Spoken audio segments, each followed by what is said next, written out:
அஸ்ஸலாமு அலைக்கும். என் வாழ்க்கையின் நோக்கம் உங்கள் மதத்தின் உயர்வுக்காகவே உள்ளது.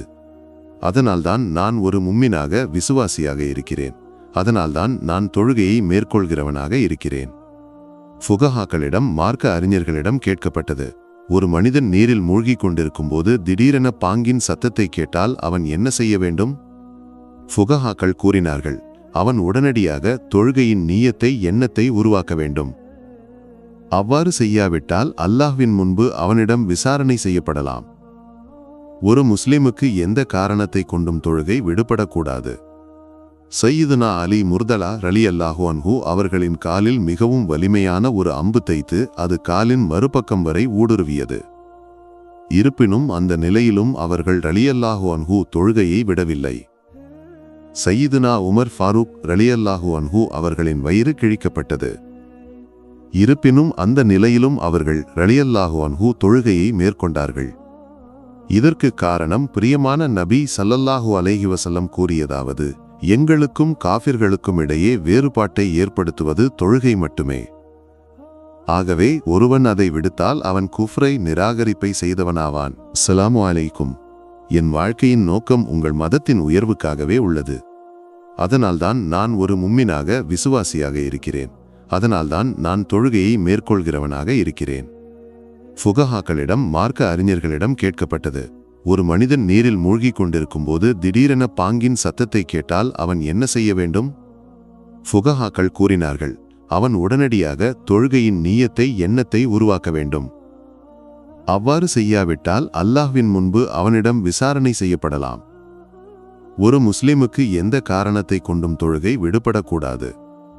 சையிதுனா அலி முர்தலா ரலியல்லாஹு அன்ஹு அவர்களின் காலில் மிகவும் வலிமையான ஒரு அம்பு தைத்து அது காலின் மறுபக்கம் வரை ஊடுருவியது. இருப்பினும் அந்த நிலையிலும் அவர்கள் ரலியல்லாஹு அன்ஹு தொழுகையை விடவில்லை. சையிதுனா உமர் ஃபாரூக் ரலியல்லாஹு அன்ஹு அவர்களின் வயிறு கிழிக்கப்பட்டது. இருப்பினும் அந்த நிலையிலும் அவர்கள் ரலியல்லாஹு அன்ஹு தொழுகையை மேற்கொண்டார்கள்.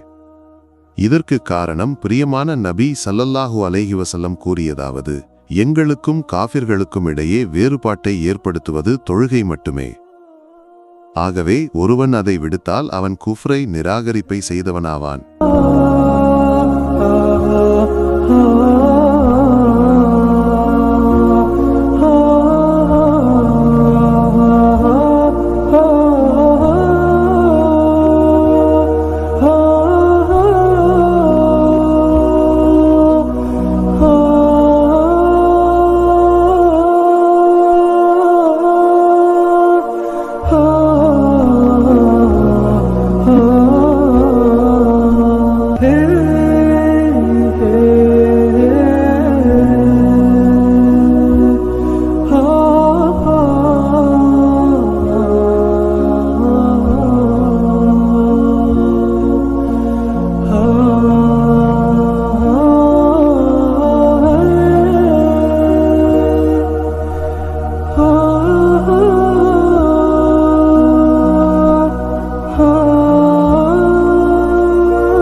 oh